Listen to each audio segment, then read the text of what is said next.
తాకట్లో ఉన్న బంగారాన్ని విడిపించి ఆ రోజున మార్కెట్ ధర కట్టి మిగిలిన డబ్బును మీకు అందిస్తుంది కొమ్మూరి గోల్డ్. ఏమిటి నేను చెప్పేది?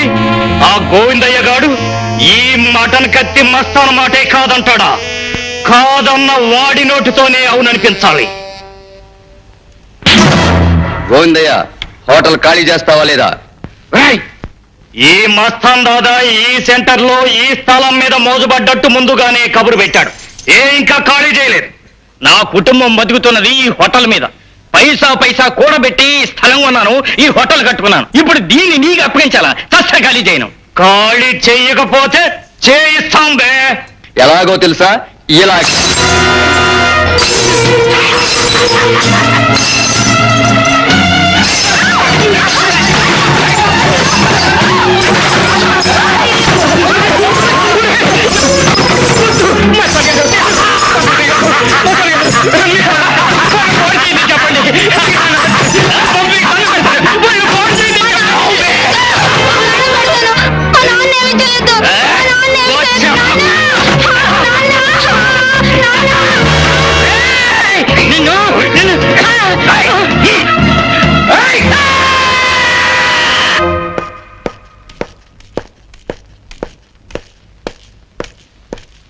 నమస్కారం బాబు.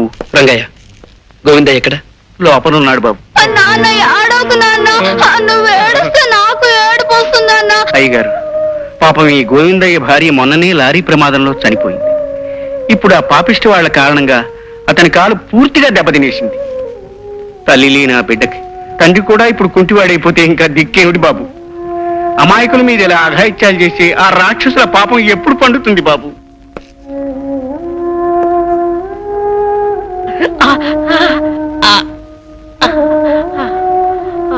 సిస్టర్, ఇతని తక్షణ ఆపరేషన్ థియేటర్ చేర్చే ఏర్పాట్లు చేయండి. వెంటనే కాల్ ఆపరేట్ చేసి తీసేయాలి. మా నాన్నగారు కాల్ తీయడానికి వీల్లేదు. డాక్టర్ గారు, మీకు దండం పెడతాను, మా నాన్నగారు కాల్ తీసేయొద్దు. తీసేకి తప్పదు బాబు, లేకపోతే కాలు కుళ్ళిపోయి శరీరం అంతా విషం వ్యాపించి ప్రాణానికే ముప్పు రావచ్చు. డాక్టర్, గోవిందయ్య కాలు తీసేయడానికి వీల్లేదు. అతని ప్రాణానికి ప్రమాదం జరగడానికి అంతకంటే వీల్లేదు.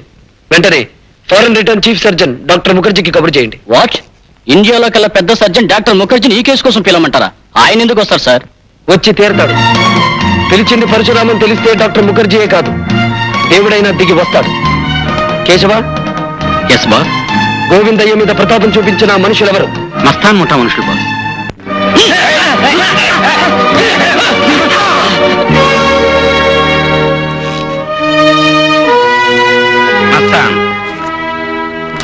ఇక్కడ సంతకం పెట్టు. ఏమిటిది? అది ప్రభుత్వపు కోర్టు ద్వారా కాక ఈ పరశురాం కోర్టు ద్వారా జారీ చేయబడిన ధర్మసమ్మతమైన ఒడంబడిక పత్రం. అవును, నువ్వు అమాయకుడైన ఆ గోవిందయ్యను బలం బలగం ఉంది కదా అని అతన్ని అవిటివాణ్ణి చేశావు.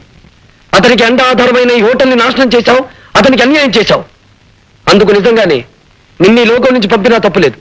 కానీ జాలుగుండుతో నిన్ను హోటల్ నుంచి బయటికి పంపిస్తున్నాను. ఏమిటి ఏమిటిది? అచ్చ తెలుగులో చెప్పినా నీకు అర్థం కాలేదా? ఈ రోజు నుంచి ఈ హోటల్ గోవిందయ్యకు చెందుతుంది. మరి మరి నా పరిస్థితి? అది నాకు అనవసరం. చూడు మస్తాన్, అనుకున్న పని జరగకపోతే నువ్వు మనుషుల కాళ్ళు చేతులు విరుస్తావని విన్నాను. నేను అనుకున్న పని జరగకపోతే మనిషి మెడ విరుస్తాను. అర్థమైంది అనుకుంటాను. పెట్టు సంతకం.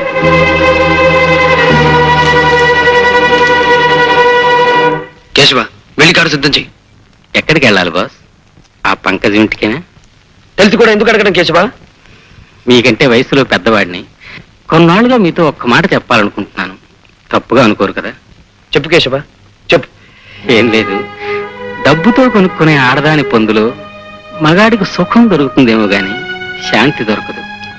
అందుకే నా మాట విని మీరెవరైనా ఒక చక్కటి అమ్మాయిని చూసి పెళ్లి చేసుకుంటే. కేశవ, పెళ్లి అనే పదం వింటే నా గుండె మండే కొండలా మారిపోతుంది. బాధ పెట్టే గతం మళ్ళీ నాకు గుర్తొస్తుంది. ఇంకెప్పుడు ఆ విషయం నా దగ్గర తీసుకురావద్దు కేశవ, తీసుకురావద్దు. కొన్ని మర్చిపోవడం కోసమే సొమ్ముతో కొన్న ఈ ఆల్కహాల్ని, ఆడదాన్ని నమ్ముకోవాల్సి వస్తుంది. వెలుగు చీకట్ల మధ్య, ఆటుపోటుల మధ్య ఇలాగే సాగిపోతూ అంతమవ్వాలి బ్రతుకు. అర్థమైందా? అలాగే బాస్.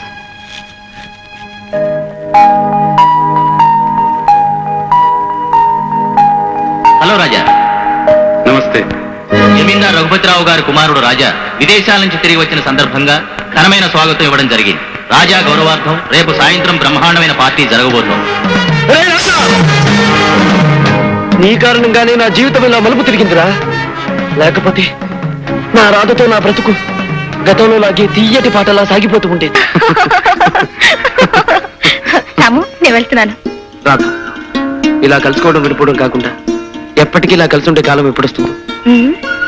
నా మెళ్ళో నీ చేత్తో 3 ముళ్ళు పడ్డ రోజున.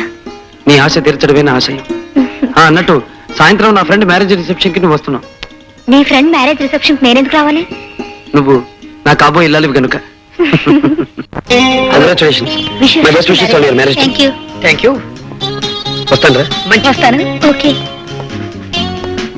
రాము, మన మ్యారేజ్ యానివర్సరీ ఎప్పుడు జరుగుతుందంటావు? సరిగ్గా మన పెళ్ళైన ఏడాదికి. ఎప్పుడు నువ్వు నీ జోకులను. అక్కడికి నువ్వు ఏదో తక్కువ తిన్నట్టు. సరే, నువ్వు ఎక్కడ ఉండు, నేను వెళ్ళి కూల్ డ్రింక్స్ తీసుకొస్తాను.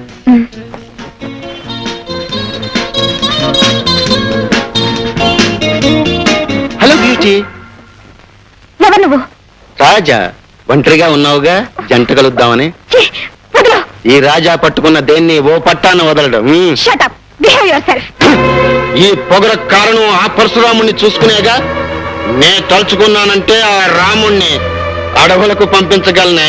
మరొక్క మాట మాట్లాడితే ఏం చేస్తావే? ముచ్చటైన నీ పెదాలతో ముద్దు పెట్టుకుంటావా? ఎంత పొగర నీకు?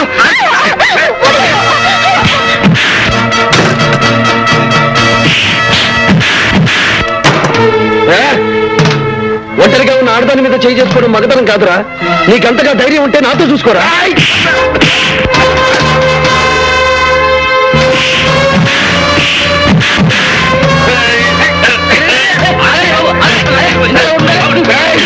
అన్నీ కొడతావా?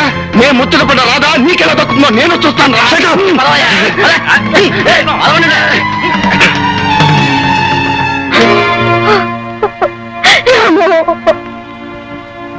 రాధ, ఇంకా ఎందుకలా నీలో నువ్వు బాధపడతావు? వాడికి తగిన బుద్ధి చెప్పానుగా. నేను బాధపడేది వాడు పట్టుకున్న విషయం తలుచుకొని కాదు, పెళ్లి కానీ నా పరిస్థితి తలుచుకొని. రాధ, నీ భయం నాకు అర్థమైంది. ఇంతకాలం ఉద్యోగం కోసం ఆగానే తప్ప నిన్ను దూరంగా ఉంచాలని కాదు. ఇప్పుడు నాకు అనిపిస్తుంది, మన పెళ్ళై నువ్వు నా జీవితంలోకి అడుగు పెడితే నాకు అదృష్టం కలిసి రావచ్చు. రేపే నీ మెడలో 3 ముళ్ళు వేస్తాను. రాము, రాధ,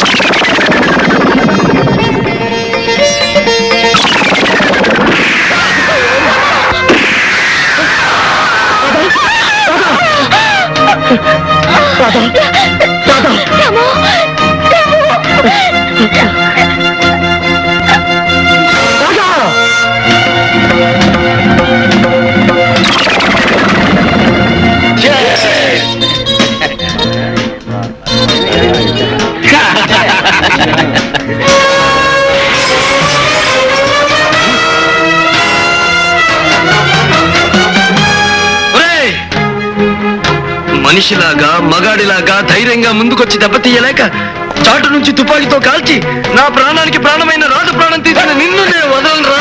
ఎవరా నువ్వు? 1000 ఏళ్ళు ఆమె బ్రతుకుని, తీయటి ఆమె కలల్ని, దీపం లాంటి ఆ దేవతని బూడిద చేసిన నిన్ను క్షమించడానికి వీలేదురా. Hello, police station.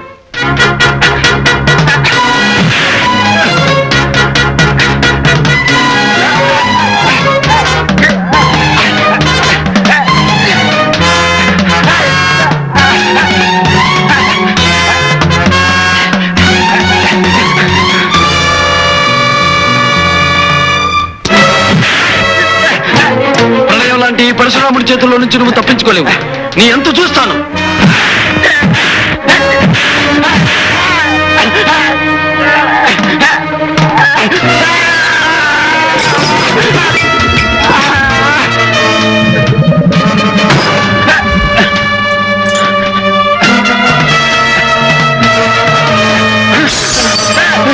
చంపదు.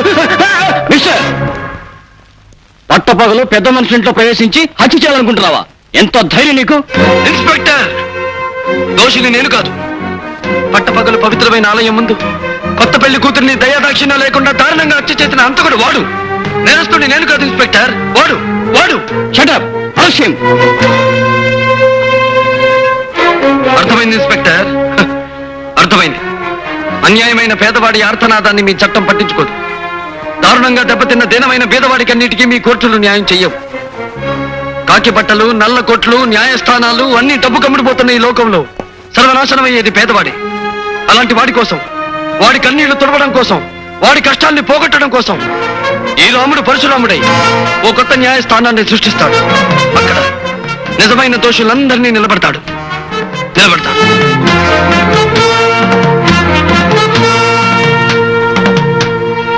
కేశవా, జమీందార్ రఘుపతిరావు కొడుకు రాజా గౌరవార్థం రేపు వాళ్ళ ఇంట్లో పండుగ జరగబోతోంది. ఆ పండుగలో రాజా ఉండకూడదు. ఆ సమయానికి వాడు ఈ పరశురాం న్యాయస్థానంలో ముద్దాయిగా నిలబడి ఉండాలి.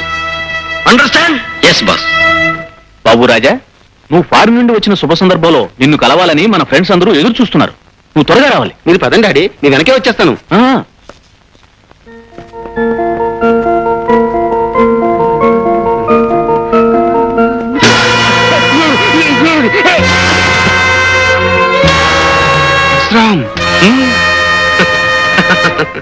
విదేశాలకు పారిపోయినా నీ జ్ఞాపక శక్తి ఏ మాత్రం తగ్గనందుకు చాలా సంతోషం. నా పేరుతో పాటే నువ్వు నాకు చేసిన అన్యాయం కూడా గుర్తుందనుకుంటాను. నువ్వు చెప్పేది నేను. Shut up! నేను చెప్పేది నువ్వే వినాలి. దేవత లాంటి నా ఇల్లాలిని దారుణంగా కాల్చి చంపిన నీకు నేను ప్రతిఫలం ముట్ట చెప్పాలిగా. ప్లీజ్ నన్నేం చేయదు. నాకేదైనా జరిగితే నా భార్య బిడ్డలు ఆకలైపోతారు. ప్లీజ్ రాజా, ఈ రోజు నీ వాళ్ళ గురించి ఆలోచించుకునే నువ్వు ఒక పచ్చని కాపురాన్ని ఆదిలోనే అంతం చేశావు. అందుకు ఈ రోజు అనుభవించి తీరుతావు. అయినా చావడం బ్రతకడం అనేది నా చేతుల్లో ఉంచుకోక విధి చేతుల్లో ఉంచుతున్నాను. ఇదిగో, వీటిలో ఒక్కొక్క రివాల్వర్ ఉంది. ఒక్కొక్క రివాల్వర్ కి ఒక్కొక్క బుల్లెట్ మాత్రమే ఉంది. ఒకటి నా కోసం, ఇంకొకటి నీ కోసం.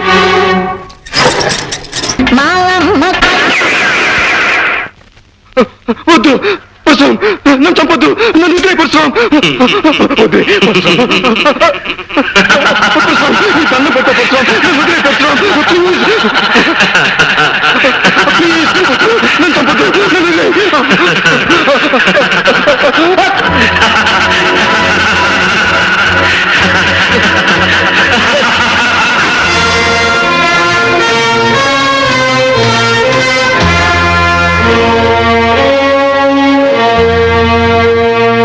పరశురాం పరశురాం పరశురాం. ఎవడి పరశురాం? న్యాయాన్యాయాలు తీర్పు చెప్పే అధికారం ఇతనికి ఎవరిచ్చారు? తనకు నేరస్తు అనిపించే వాళ్ళను శిక్షించే హక్కు ఇతనికి ఎక్కడిది? తనకు నచ్చిన వాళ్ళను దెబ్బతీసి తను మెచ్చిన వాళ్ళని చేరదీసే అధికారం ఇతనికి ఎవరిచ్చారు? ఐశ్వర్యవంతుల బిడ్డల్ని అదరగొట్టి అధికారులను అడ్డు తప్పించుకు తిరిగే ఇతన్ని పట్టి శిక్షించే అవకాశమే లేదా? సార్, ఈ పరశురాం చాలా తెలివినవాడు. తలుచుకున్న పని చేస్తాడు. చేసిన పనికి సాక్ష్యాలు ఆధారాలు లేకుండా చేస్తాడు. మన డిపార్ట్మెంట్ ఎంత తెలివిగా వలపనినా తప్పించుకు తిరుగుతున్నాడు సార్. తప్పించుకుంటున్నాడని ఊరుకుంటే అది మన డిపార్ట్మెంట్ తప్పవుతుంది. అతన్ని ఏ విధంగానైనా చట్టం పట్టుకు తీరాలి. పరశురామును ఒకసారి పిలిపించండి. Okay sir. మిస్టర్ పరశురాం, నేను అడిగే ప్రశ్నకి మీరిచ్చే సమాధానం ఏమిటి? ఎక్స్క్యూజ్ మీ రంగారావు సార్, మీరు మా లాయర్. చట్టం గురించి మీకు తెలుసు, న్యాయం గురించి ఆయనకు తెలుసు. కనుక మీ ప్రశ్నలకు సమాధానం చెప్పగలిగింది నేను కాదు, ఆయన. ఐసి, ఇంతకీ మీకు తెలుసున్నదేమిటో? ఒకే మాటతో ఒకే బాటలో నీటుగా సూటిగా నడిచిపోవడమే నాకు తెలుసు. నేను వెళ్ళి రావచ్చుగా? You can go. Thank you sir.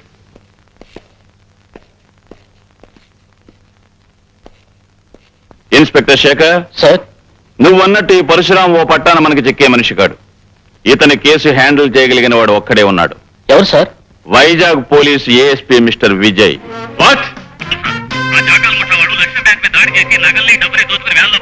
నేను వెంటనే బయలుదేరుస్తున్నాను. I will smash those bastards.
Mister Vijay, I'm proud of you. ప్రజల్లో పోలీస్ డిపార్ట్మెంట్ పరపతిని పరువుని పెంచి నీలాంటి పోలీస్ ఆఫీసర్ను చూసి గర్వపడుతున్నాను. నీ సాహసాన్ని గుర్తుగా మన డిపార్ట్మెంట్ తరపున నీకు ఈ బంగారు పథకాన్ని కానుగ్గా అందిస్తున్నాను. Thank you very much. ఈ బంగారు పథకం నా బాధ్యతని మరింత పెంచింది. బాధ్యత ఎంత పెరిగినా దాన్ని నువ్వు సక్రమంగా నిర్వర్తిస్తావనే నమ్మకం నాకుంది mister Vijay. Thank you sir. But one thing, ఇక నుంచి నీ విజయాలు వినటమే తప్ప చూసి ఆనందించే అవకాశం మాకు లేదు. అదేమిటి సార్? విజయ్, నిన్ను ట్రాన్స్ఫర్ మీద హైదరాబాద్ పంపమని సెంట్రల్ గవర్నమెంట్ నుంచి ప్రత్యేకమైన ఆర్డర్స్ వచ్చాయి. హైదరాబాద్ ట్రాన్స్ఫరా? అవును, ఎవరూ సాల్వ్ చేయలేని ఒక ముఖ్యమైన కేసు విషయంలో నిన్ను అక్కడికి పంపించమని అక్కడ మన డిపార్ట్మెంట్ నుంచి రిక్వెస్ట్ వచ్చింది. మిస్టర్ విజయ్, పేరుకు తగ్గట్టుగానే నువ్వు ఎక్కడికి వెళ్ళినా విజయం సాధిస్తావని ఆశిస్తూ సాధించాలని మనసారా కోరుకుంటున్నాను. Wish best of luck. Thank you sir. Lakshmi! ఆగండి. అక్కడే ఒక క్షణం ఆగండి శ్రీవారు. శ్రీమతి గారి ఆజ్ఞ పాటించక తప్పదుగా. ఇంతకీ ఏమిటో కథ? అబ్బా సరిగ్గా నిలబడండి. అది సరే గాని ఏమిటి కథ? ఏముంది, ఊరు వాడ మెచ్చుకున్నంత సాహసాలు చేసి ఎవరికి రాని మెడల్ సంపాదించారుగా. ఎవరి దిష్టి అయినా పడొచ్చు. Correct correct. ఎవరి దృష్టి అయినా నా మీద పడి నాకు దిష్టి తగలచ్చు. కానీ ఇలా హారతి పళ్ళం చుట్టూ తిప్పి దిష్టి తీయడం కంటే ఒక పవర్ఫుల్ పద్ధతిని ఈ మధ్యనే ఒక సన్యాసి కొత్తగా కనిపెట్టాడు. పవర్ఫుల్ పద్ధత? అవును, ఆ పద్ధతి అనుసరించి పొద్దున్న, మధ్యాహ్నం, సాయంత్రం, రాత్రి, అర్ధరాత్రి, వేకువజామున ఎప్పుడైనా సరే తీయొచ్చు. అలా గనక దిష్టి తీస్తే ఎట్టి పరిస్థితుల్లోనూ దిష్టి తగలదు. ఏమిటండి అంత గొప్ప పద్ధతి? దానికి ఏం చేయాలంటారు? చెప్తాగా, పద. ఇలా కూర్చో. దా. కూర్చున్నావుగా, ఇప్పుడు నువ్వు కళ్ళు మూసుకోవాలి. కళ్ళు మూసుకున్నావుగా. ఇప్పుడు ఏం జరిగినా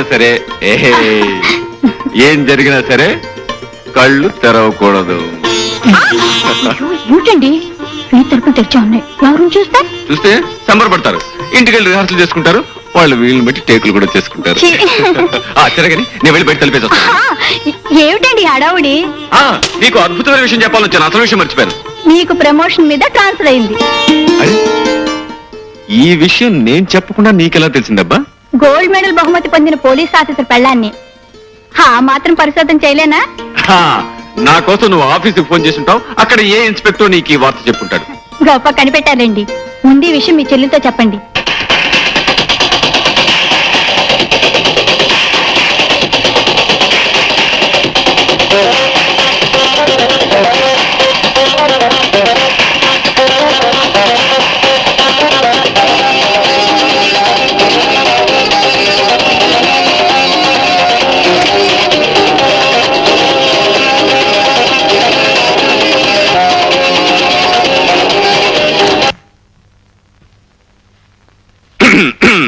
ఏమిటన్నయ్య, ఎందుకు ఆఫ్ చేసావు?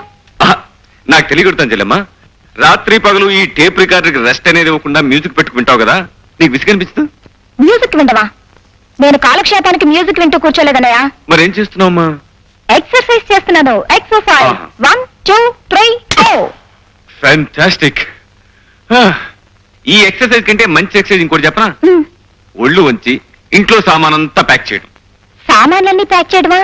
ఎందుకని? నాకు ట్రాన్స్ఫర్ అయింది కనుక మన ఇక్కడి నుంచి జెండా ఎత్తేస్తున్నాం. ఏ ఊరికన్నయ్యా? ఎక్కడికో విన్నావంటే ఎగిరి గంతేస్తాం. అబ్బా నన్ను ఊరించుకు చెప్పు అన్నయ్య. చెప్పు, ఎక్కడికి? హైదరాబాద్. హైదరాబాద్ వండర్ఫుల్. నిజంగా మా అన్నయ్య సో గ్రేట్. అన్నట్టన్నయ్య, ఇందాక ఉదయం చెప్పింది నీ సాహసానికి మెచ్చి మీ డిపార్ట్మెంట్ మళ్ళీ నీకు గోల్డ్ మెడల్ ఇచ్చిందటగా? కంగ్రాచులేషన్స్. ఇప్పుడున్న గోల్డ్ మెడల్స్ కాకుండా ఇంకా 100 1000 మెడల్స్ రావాలి. అవి తల నుంచి కాళ్ళ వరకు తగిలించుకోగా ఇంకా చోట్లేక మరికొన్ని మిగిలిపోవాలి. అవి నీ చెల్లెమ్మ తగిలించుకోవాలి. అది సరే, నిజంగానే ఈ బంగారు పథకాలన్నీ నీ సాహసానికి మెచ్చి ప్రభుత్వం ఇచ్చినవేనా అన్నయ్య? కాదమ్మా, అసలు ఏమిటో చెప్పనా? ఇవన్నీ నేను బజార్ నుంచి కొనుక్కొచ్చాను.